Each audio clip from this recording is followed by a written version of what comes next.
Hello again, and thanks for joining us for this Saturday's edition of Alaska Weather.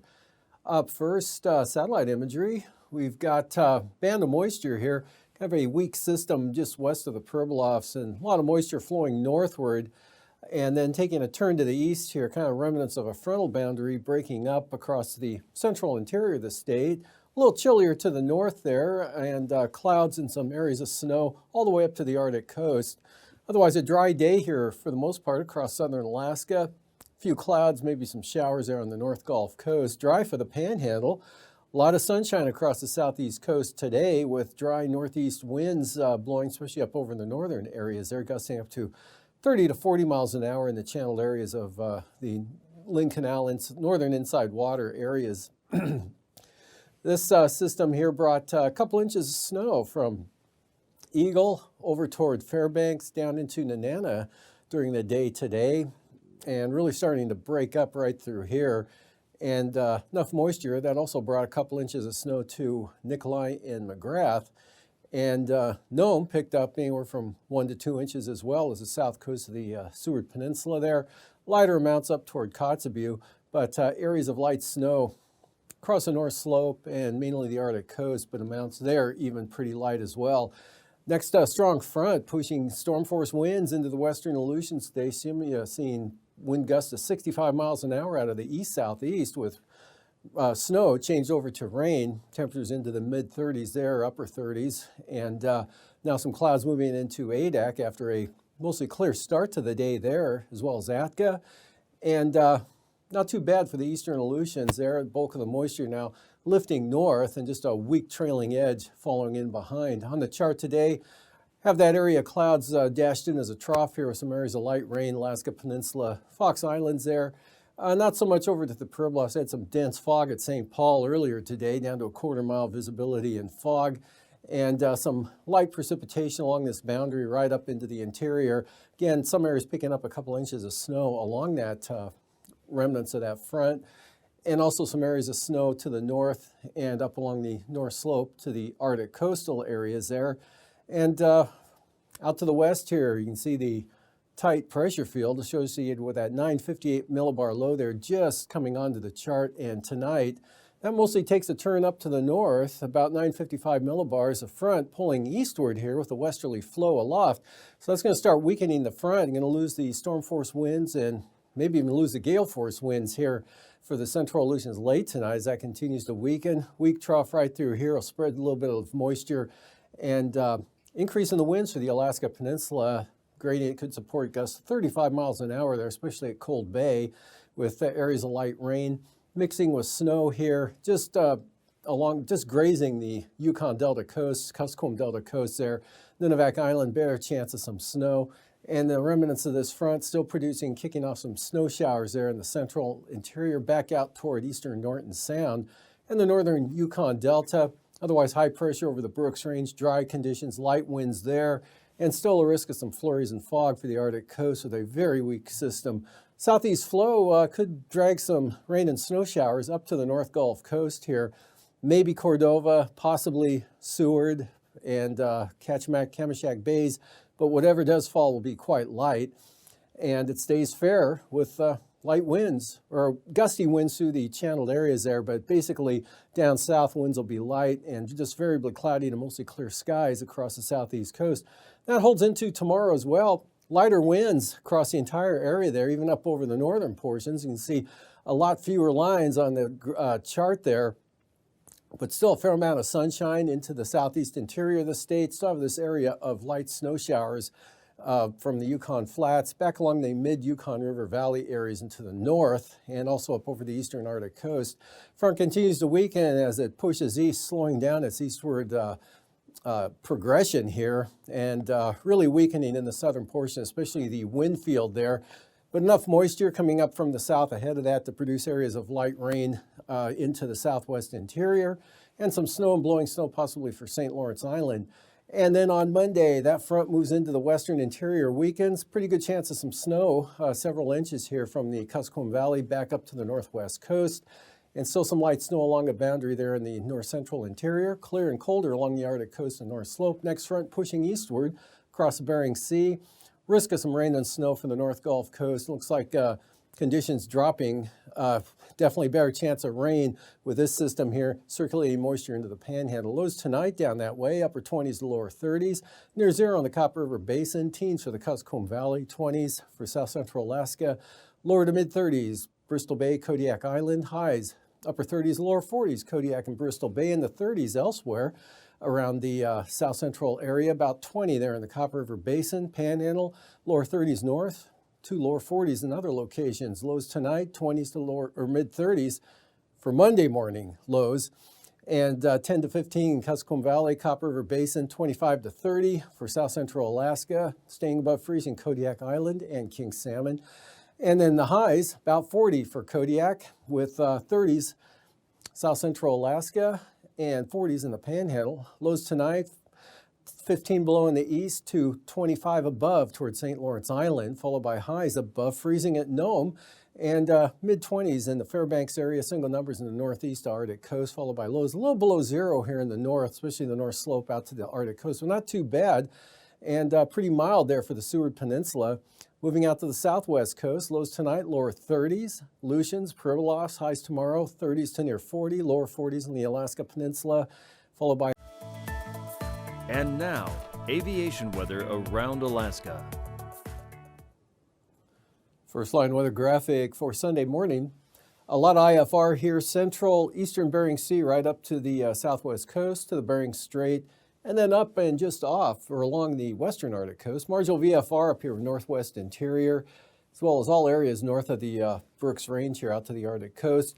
Another band of IFR through the central interior, yet another one here, narrower, along the Alaska Range. They all kind of meet up down here over Bristol Bay, Kodiak Island, and extend up into Prince William Sound, IFR, Alaska Peninsula, eastern Aleutians, and becoming VFR from Atka to Shimia, and stays VFR over the southeast coast and the Yukon Flats. And then for the afternoon, central eastern interior, we've got some areas of IFR with some scattered areas of VFR, and then mostly marginal VFR there. Still the IFR zone along the Alaska Range, that band in the north central interior, and North Gulf Coast, Prince William Sound, southern Kenai Peninsula. Looks like it's into Resurrection Bay there. Crossed Kodiak Island, a little bit better in Shelikof Strait, some marginal VFR, Alaska Peninsula. Most of the IFR kind of split here now along and south of the peninsula, up over the eastern northeast Bering Sea. And then that break here over the Aleutians continues to edge its way eastward, now including Atka, marginal to the west. And for the Monday morning time frame, not too bad out here over the Bering Sea. A couple of bands of marginal VFR with some IFR in between, especially from Atka to Unalaska Island.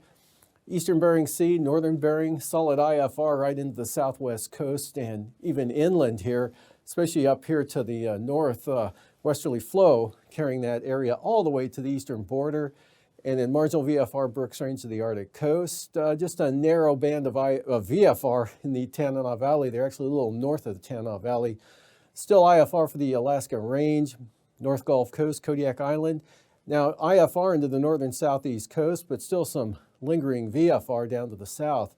For the afternoon, pretty much all IFR now for the Panhandle, Gulf of Alaska, North Gulf Coast. Again, the Alaska Range. And IFR pushing eastward, pretty solid there into the Kuskokwim Valley, down to Bristol Bay, northward there across the Seward Peninsula, Kobuk, Koyukuk Valley, into the Yukon Flats, north of the Brooks Range, improving to VFR out toward the Arctic coast. And the Bering Sea, still holding on to pretty good weather in the Aleutians here. A lot of VFR out there.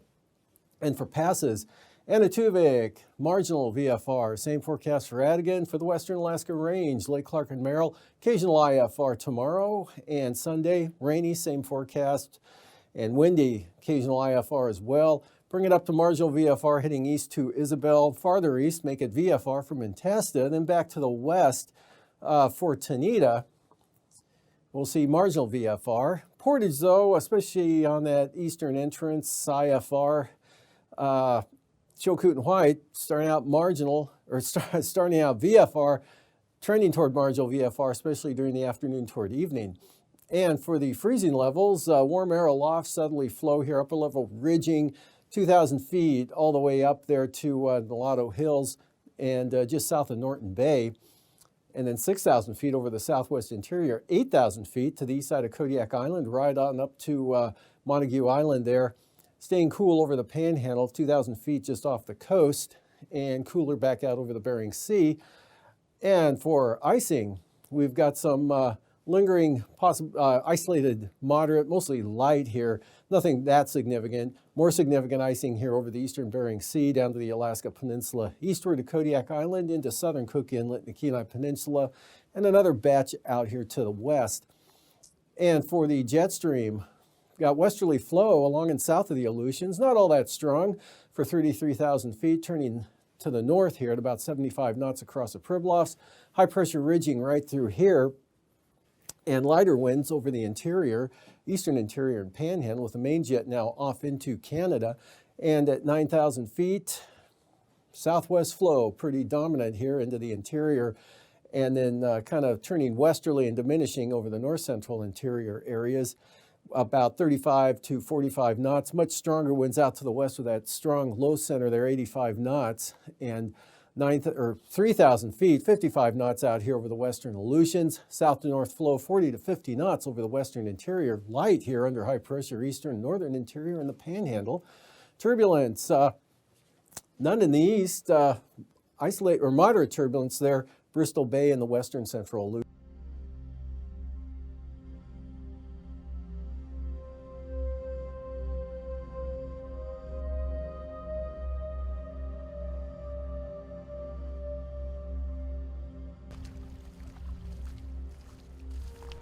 When I first started working here in the early 90s, this is where the glacier was. I mean, where we're walking right now would have been a pile of gravel that had been pushed up by the glacier, and then we would have had 100 to 200 foot high cliffs of ice right here.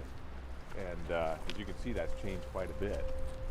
And if you look at that in 2 dimensions, you can sort of see the terminus used to be here, now it's back there. That gives you one measure. What that kind of 2-dimensional look doesn't show is how much mass has been lost, that the glacier has just sort of deflated. These 200-foot cliffs of ice have disappeared and pulled back to this gentle sloping glacier you see now.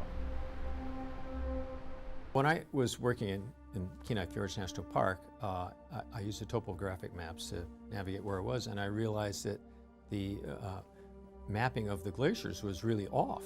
The glaciers had receded a lot. There were new rivers and lakes that were establishing where the ice used to be or should have been according to the maps.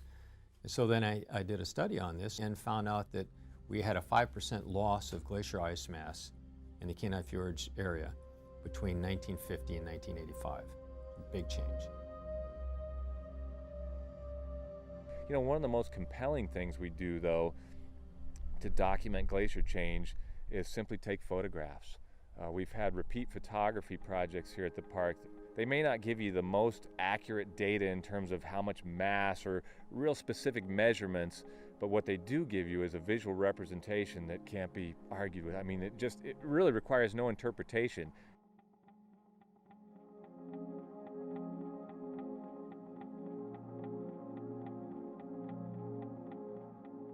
Understanding what's happening, understanding these processes, and possibly being able to predict what's going to happen in the future is the best that we can do, and that requires science and research. There's considerable research on climate change in Alaska.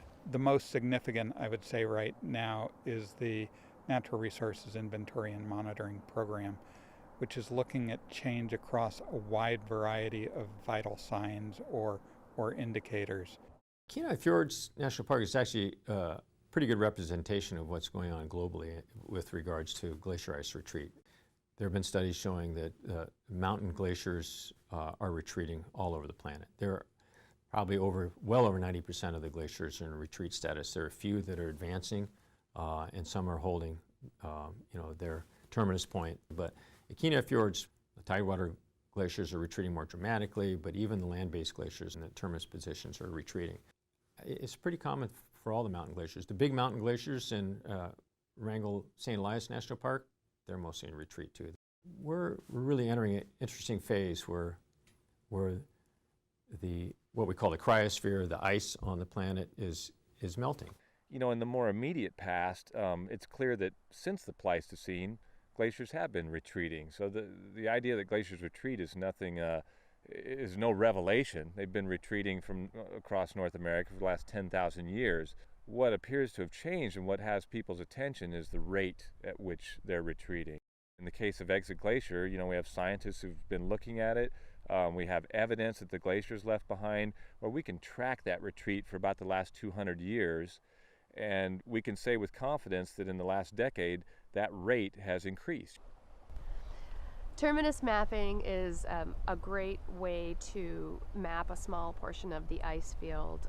We come out twice a year and we use a GPS to walk the edge of the terminus and map the farthest extent of Exit Glacier.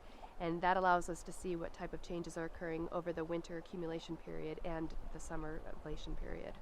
With that data, that can help us as we witness these changes within the ice field, we can hopefully be able to correlate that with the weather data that we have.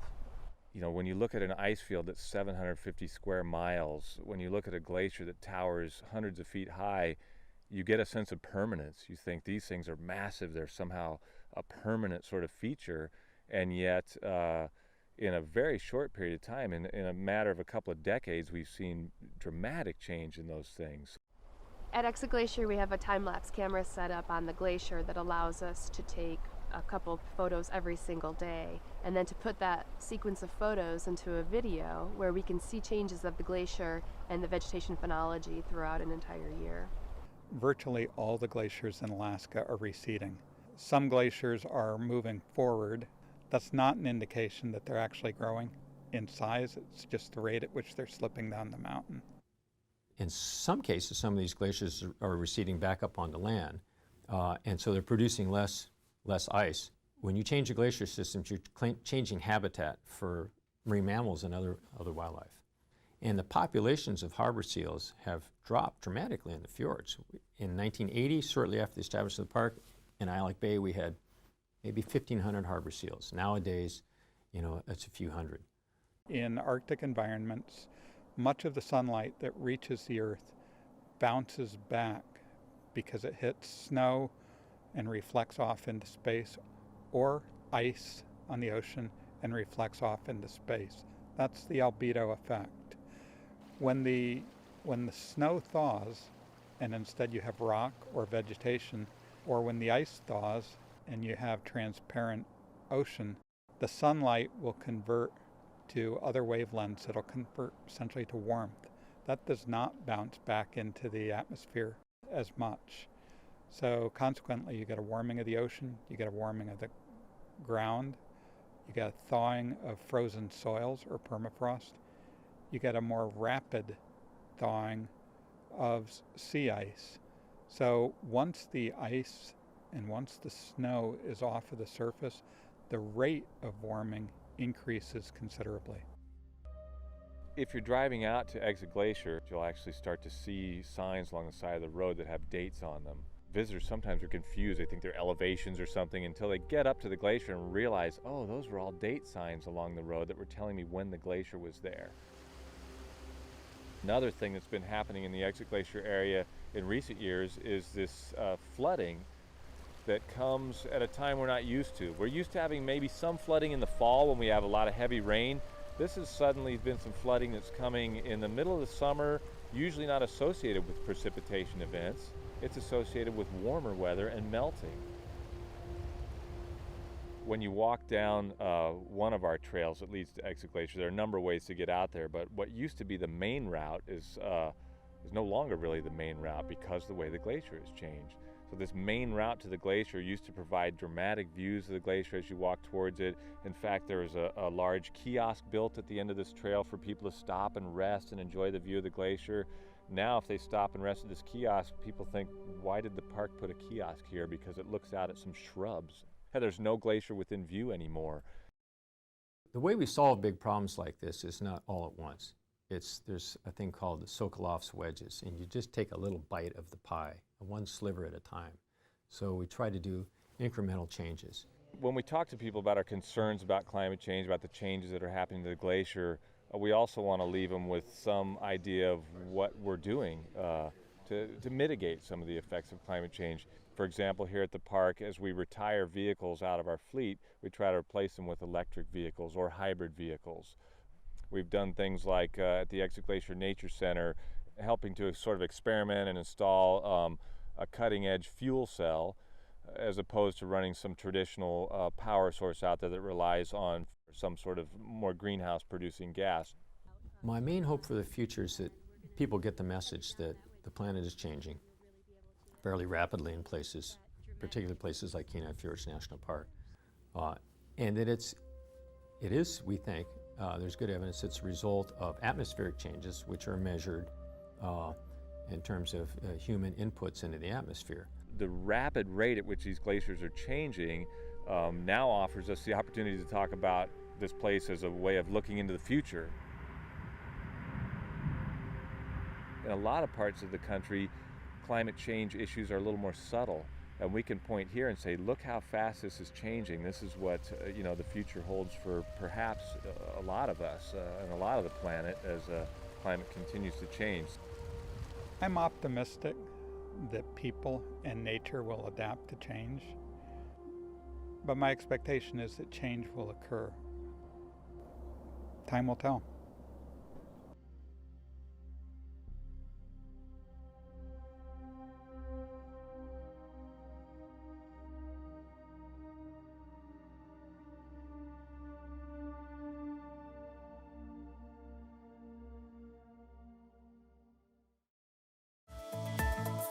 And now, marine weather around Alaska.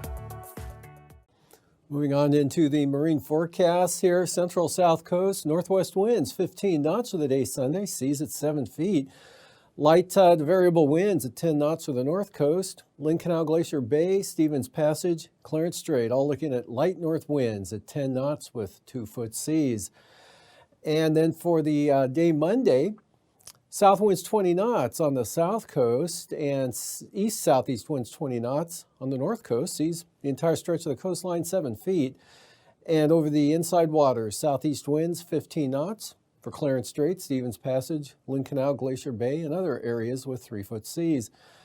Prince William Sound, light winds tomorrow out of the northeast at about 10 knots. South winds 15 knots around Middleton Island, western North Gulf Coast, east at 15. Small craft advisories for the Barren Islands. Southeast winds at 25 knots there, turn east at 30 knots into Kamishak Bay. Cook Inlet, not too bad. North to northeast winds, 10 to 15 knots, 2 to 3-foot seas. And for Monday, Cook Inlet, north winds at 15 knots, seas about 3 to 4 feet or so. Northeast winds at 20 knots for Kamishak Bay. Small craft advisories for the Barren Islands and the western North Gulf Coast. For northeast winds at 25 knots with 6 to 7-foot seas. Middleton Island, east winds at 15 knots. And Prince William Sound, north winds about 10 knots with 2-foot seas. And for Kodiak Island, southeast to northeast winds at 20 knots tomorrow. Otherwise, the Alaska Peninsula, southeast winds 20 to 25 knots. And small craft advisories for Bristol Bay, southeast winds at 25 knots. And then for the day on Monday, Alaska Peninsula, west winds 15 to 25 knots, strongest here on the Pacific side of the peninsula with seas up to 10 feet. Northwest at 15 there for the Bristol Bay zone. Shelikof Strait, small craft advisories, north winds at 25 knots. Otherwise, the east side of Kodiak Island here, northeast at 15. Excuse me. For the eastern Aleutians, south winds tomorrow, Sunday, 20 to 25 knots. West-southwest winds 25 knots for the central Aleutians here.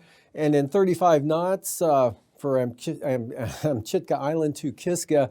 Then holding on to the storm force winds out of the southwest there from Kiska to Shemya at 50 knots, seas up to 38 feet.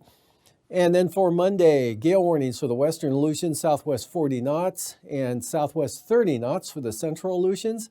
And the eastern Aleutians, southwest winds 20 to 30 knots with seas 12 to 15 feet. And for the southwest coast on Sunday, got southeast winds in the forecast here at 20 to 25 knots. Southeast at 20 for the Pribilofs, and St. Matthew Island, kind of an easterly flow there, or it will be east at 30 knots, and east 25 knots for St. Lawrence Island. And for Monday, Pribilofs, southwest winds at 25 knots, and kind of a brisk south wind at 30 knots with seas near 20 feet for St. Matthew Island. Kuskokwim Delta Coast, west winds at 15 knots. And south winds 15 to 20 knots, Yukon Delta Coast on up across St. Lawrence Island, turning southwest at 15 for Norton Sound. And for the Arctic coast, central and east side, east winds 10 to 15 knots. Western Arctic coast, south winds at 10 knots. And for the Chukchi Sea, east winds 15 to 20 knots. And for the outlook on Monday, brisk wind advisories, all areas now. For the Chukchi Sea, east winds 25 knots. Western Arctic coast, east at 30 knots. And for the central coast, east 25, east 30 knots for the eastern Beaufort Sea coast. And for tonight again, kind of still a persistent band of light snow and snow showers here. Kind of narrow though, right along the Yukon, from the Yukon Delta up the Yukon River there into the southern flats, maybe the mountains north of Fairbanks, otherwise tapering off down across the Alaska Range. Chance of showers, Kenai Peninsula, chance of snow up to the north, and weakening front pulls eastward as a strong low center moves northward out there. And we'll see tomorrow that spreads some moisture into the eastern Aleutians, Alaska Peninsula with less wind, more wind though, still storm force winds out to the west there, and some snow up to St. Lawrence Island. Otherwise not too bad in the interior, still a zone of light snow and snow showers here in the central interior. Southeast interior, not bad. Some sun breaks, and also for the Panhandle, light winds, lighter winds tomorrow with mostly sunny skies, be a few clouds, nothing too serious though. Periods of rain for Kodiak Island. And then about the same on Monday there, light winds all along the North Gulf Coast, but look at the clouds and moisture moving into the Panhandle, snow in the interior, especially out to the west, and the next front brings snow into the... These forecasts are for planning purposes only. Call 1-800-WX-BRIEF for a formal pre-flight briefing. Always file a flight plan before you go flying. The U.S. Coast Guard Auxiliary urges you to leave a float plan with a friend or the harbor master before you go boating.